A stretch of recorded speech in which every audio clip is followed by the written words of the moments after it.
I'm Jarita Malik. I'm content writer for paper 13, that is on food additives, module 1. Today we will see what are food additives. I'll introduce about various types of food additives and the functions related to its addition in food.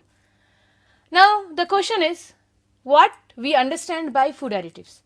Food we all know, that is what we eat.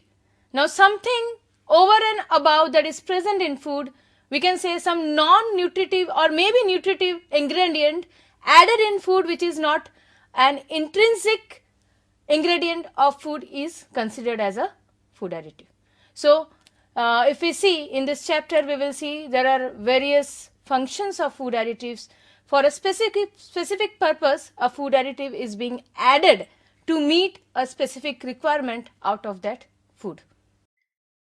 So we'll start with history of food additives.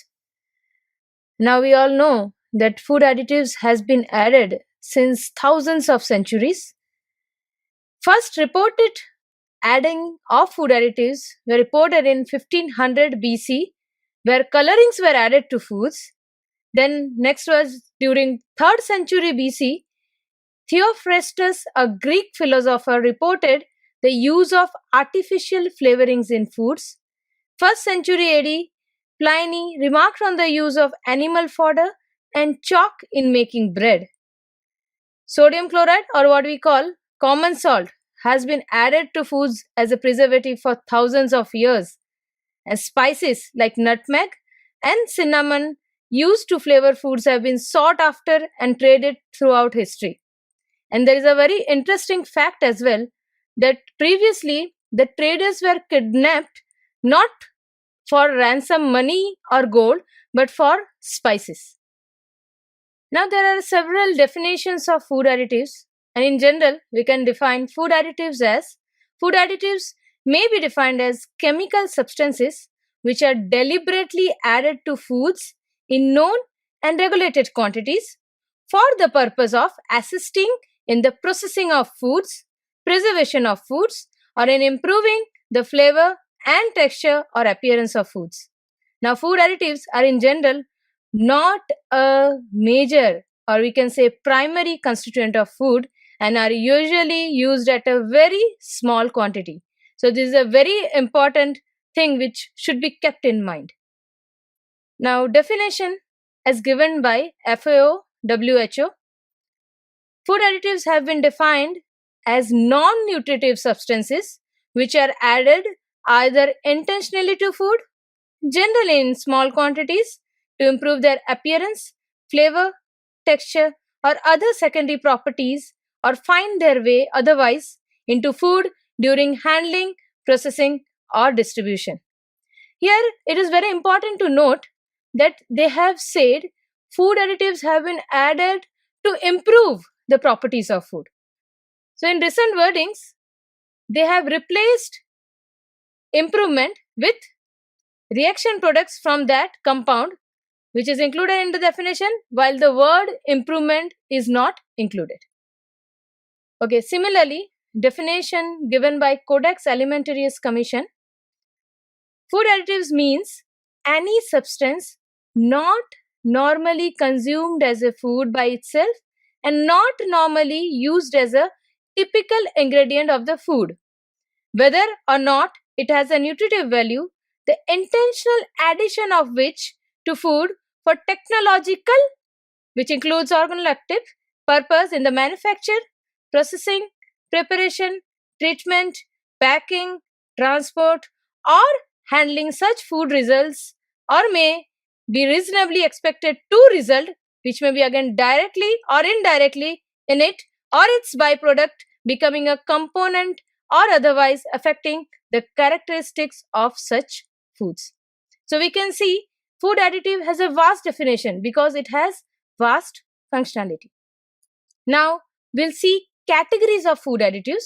So we can segregate food additives into various different categories. Food additives may be preservatives. Second category is nutritional additives. Third category, they can be flavoring agents. Fourth, coloring agents, fifth, texturizing agents, or they can be miscellaneous additives. We all know what are preservatives. Preservatives are meant to preserve the quality of food for a longer period. So preservatives are again added in small quantity and the purpose is lengthening of the shelf life. Nutritional additives like calcium, which is enriched in many food products for the purpose of giving some nutritional value to that food. Flavoring agents, we know it is for the purpose of increasing the organoleptic property of that food. Then we have coloring agents. Again, as such, coloring agents doesn't have any taste, but it increases the aesthetic value of the food. The color gives a vision and the preference of that food increases. A very interesting category is texturizing agents. We all know stabilizers and emulsifiers. As for example, ice creams without stabilizers can never be a success. Then we have many miscellaneous additives, small additives, which may again be artificial or may be natural, which are added in small or bigger quantities in food products. Now we will differentiate between two different types of food additives, that is synthetic versus natural. Artificial or synthetic additives are synthetic substances that are added to food. Okay, so synthetic substances are not found in the natural environment. So they must be manufactured. So that is very important. While when we say natural additives, they are made from chemicals that are found naturally. So it is not synthesized, but those chemicals are naturally available from natural food source. Now, artificial additives is widespread, as we all know, in industrialized country because of mainly very important low cost production and ease of availability. But there are growing movements that advocate all natural, all organic foods. Now, certain artificial additives have been linked in research studies to cancer, digestive issues, and also behavioral effects. Hence, people want all natural food, all organic food, and less of artificial food additives. Now, we'll discuss different coding systems for food additives. We all know there are n number of food additives available in this whole environment, whole world. People are using many types of food additives, but yes, all are not safe. And also, the food additives addition should be again a limiting factor. You cannot add it at your own wish because their addition has to be regulated so that no malintentions are there in their addition to gain benefit for that particular product, especially in terms of money. For this purpose, E-numbers for coding a particular food additives, especially for the purpose of labeling that additive, has been evolved and developed by European Union, which is formerly European Economic Community. Here, they made a list which is updated on a regular basis and it includes those additives that are generally recognized as safe, that is GRAS certified within the member states, that is member states within the European countries, and allows foods to move from country to country within the European Union. Very important, nutrients are not included in the E-system. Next coding system is International Numbering System, which in short is called INS system. This coding system is developed by Codex Alimentarius Commission Committee on Food Additives and Contaminants. Again, it is based on E-system. The INS system is broader than E-system and is intended as an identification system for food additives approved for use in one or more countries, not only in European countries. Nutrients are not included in E-system, while INS system has larger category of the food additives included. The INS numbers are largely the same numbers used in E-system without the E. As for example, it is E260 for acetic acid, while in INS system it is only 260. Okay, now why food additives? When we have so many controversies, there might be some very special functions that we see in food additives, and that's why they are being added. Let us see some of the beneficial functions of food additives. First is to enhance the shelf life of food. Second, to enhance the consumer's acceptability of the food. So, shelf life by the preservatives, and acceptability, we can see flavors, colors, etc. Third function is to reduce waste and improve yield of the product. Next is to facilitate preparation of food. There are many texturizing agents that are improving the quality of food as well as yield of food, and that's why it is facilitating preparation of food. Fifth function is to improve color and appearance of food, mainly imparted by many surface finishes, or you can say coloring agents. Next is to improve body and texture of food, very important. As for example, we have stabilizers, many texturizing agents which are improving the body and texture of foods. Very important function to improve flavor, or we can say aroma and taste of food. We all know a food is marketed on the basis of acceptance by the consumer, and for that purpose, flavor, or we can say taste of food is very important, and food additives play a very vital role in this matter. And finally, to improve and maintain the nutritive value of foods, for which we are adding many nutritive ingredients in our food products. Now, why we have regulations for addition of these additives? The most important aspect is to avoid adulteration. Now, some of the intentions, evil intentions, I should say, which could be there for by utilizing food additives, like to conceal or to hide damage, spoilage, etc. As for example, neutralizers are added in acidic milk, that is to hide poor quality of milk. Next is to adulterate food with cheaper material. Many times starch is added as an SNF source in milk. Then you can use food additives to cover up use of faulty ingredients. So flavors are added to mask the faulty ingredient bad qualities. Then you can disguise faulty process of manufacture. Same, if your process is not proper, food is not proper, you may add some food additives to improve the quality, seemingly to improve the quality, I should say. Then to replace lengthy and cumbersome process, so shortcut processes, like if we use cultures to acidify product, or direct addition of acid may shortcut a product process. Then to achieve desired effect in short time, okay, similar effect. And finally, to hide the adulteration of the foods. So many a times water is added in milk, and some SNF source like some carbohydrate may be added to conceal the fact that water is added and it is not detected during analysis.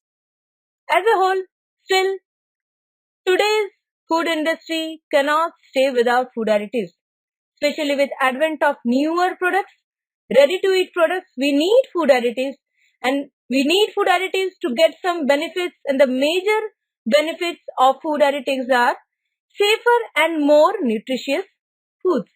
We know a product is not localized nowadays. A product is marketed from one place to another place. For that purpose, again we need some shelf life. We need the product to be safe when it is consumed. So we may not know if the product is safe unless we had added some preservative and it is elongating its shelf life. Next benefit is greater choice of foods. Very important. Our ready-to-eat foods, different varieties, different flavors, different colors. Our preference changes every day, and we need a different product every day to satisfy our palate. So our food additives gives many choices for a variety of food products.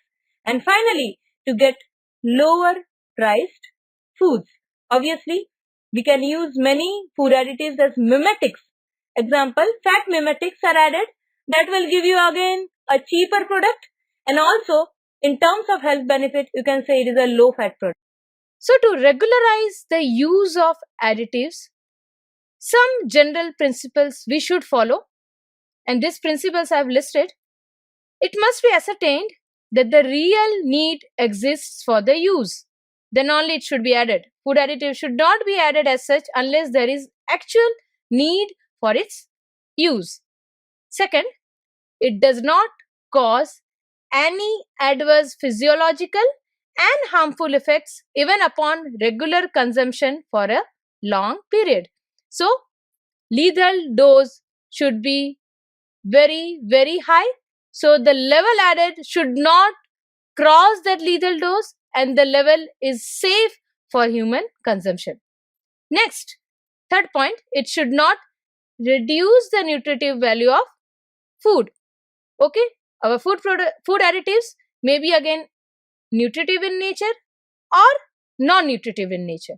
If it is nutritive in nature, then it is increasing the nutrition value.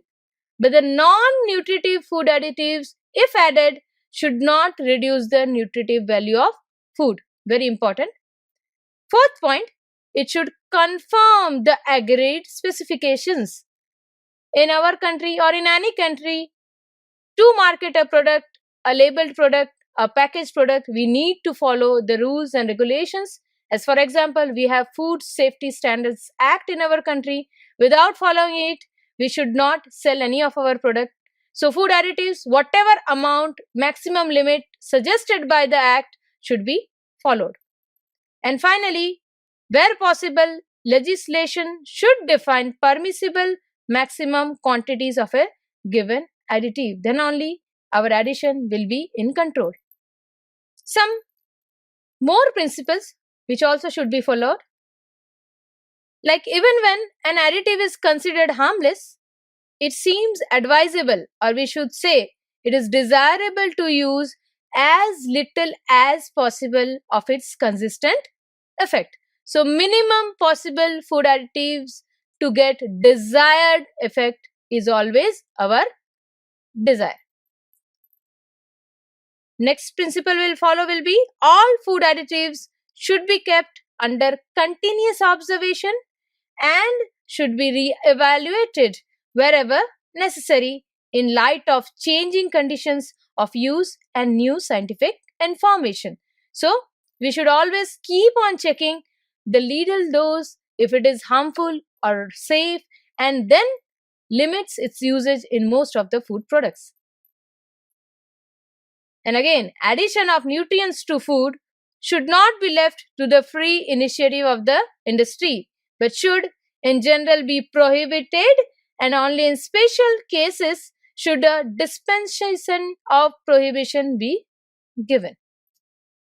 Now, how to ascertain limits for addition of food additives? How much we should add? So, ascertaining the limits implies ascertaining the safety of the consumer. So, it should be limited with these points to be kept in mind. The estimated level of consumption of the food for which the additive is proposed, because along with the food, the additive is also being consumed. So, more the quantity of that food product being consumed, more the quantity of that food additive will be consumed. So, accordingly, our limit should be set so that it should never cross maximum safe limit of that food additive. Next is minimum levels in which animal studies produce deviations from the normal physiological behavior.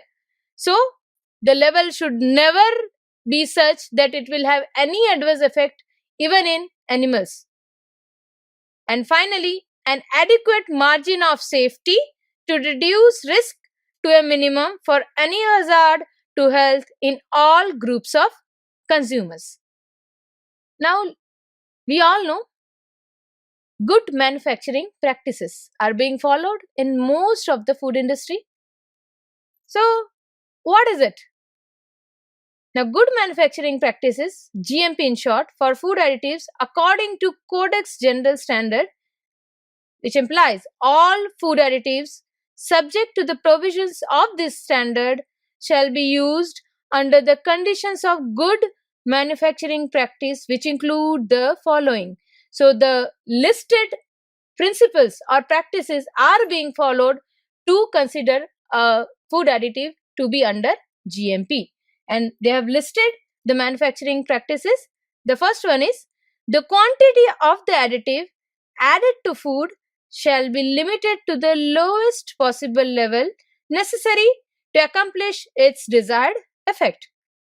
Next is the quantity of the additive that becomes a component of food as a result of its use in the manufacturing, processing, or packaging of a food, and which is not intended to accomplish any physical or other technical effect in the food itself, is reduced to the extent reasonably possible. And finally, the additive is prepared and handled in the same way as a food ingredient. So let us know some norms regarding labeling of food additives. We have few terms. One is label and the second term is labeling. Now what is label? Label includes any tag, brand, mark, pictorial or other descriptive matter written, painted, stenciled, marked, embossed or impressed on or attached to a container. And what is labeling? Labeling includes the label and any written, printed or graphic matter relating to and accompanying the food additives. However, the term labeling does not include bills, invoices and similar material which may accompany the food additives. It is very important to know that labeling is mandatory for food additives falling in the respective classes and appearing in lists of food additives permitted for use in foods. Generally, the respective class titles shall be used together with the specific names or recognized international numerical identifications. So, it is must to label whatever food additive is being added in that particular food with the name of that food additive, type of that food additive or with the coding system. And one more important point to be kept in mind is for externally added flavors, flavoring substances or color, declaration must be made on the package as it is containing these additives specifying the type either natural, nature identical or synthetic. So, to conclude, we can say that food additives as such are inevitable part of processed food industry, especially for tailor-made foods, functional foods, extended shelf life foods, low-calorie foods giving very major health benefits, and low-cost mimetics, and many other foods. However, we also should look into the point that potential health hazards, especially of synthetic food additives, are matter of great concern. So there is need for production of safer food additives, or we can say natural, cost-effective food additives, and upgraded analytical techniques are also required to ascertain use of food additives under permissible limits. So, after studying this chapter, we can conclude that food additives are very important ingredients which should be added to food to get specific advantage. But yes, again the big question lies in the safety aspects of food additives, which should be again considered, moving with rules and regulations, analysis and seeing that these food additives are actually safe for consumption with proper intake value. Thank you.